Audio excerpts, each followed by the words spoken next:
শিরক কত প্রকার হয়? উত্তর 3 প্রকার। কয় প্রকার ভাই? বিশ্বাসের শিরক হয়, মানে আকীদায় শিরক হয়।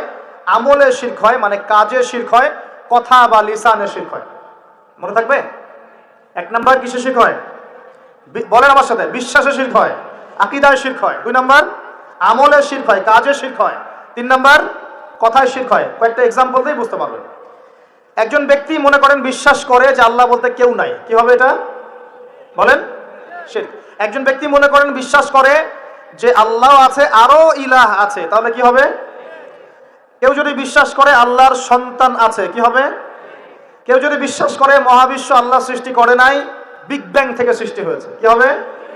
কেউ যদি বিশ্বাস করে আল্লাহ মানুষকে সৃষ্টি করে নাই, মানুষ বানর থেকে হয়েছে, কি হবে? আচ্ছা, বিশ্বাসগত শিরক। কেউ যদি মনে করে আল্লাহ ছাড়া অমুকে আমার সন্তান দিতে পারে, কি হবে? কেউ যদি বিশ্বাস করে যে আল্লাহকে পাওয়ার জন্য আমাকে মাধ্যম ওসিলা পূজা করতে হবে, তাহলে কি হবে? কেউ যদি চন্দ্র, সূর্য, গ্রহ, নক্ষত্র, গাছপালা, মূর্তি এসবে পূজা করে, কি হবে এগুলা? এগুলো বিশ্বাসগত শিরক। কেমন শিরক ভাই? বিশ্বাস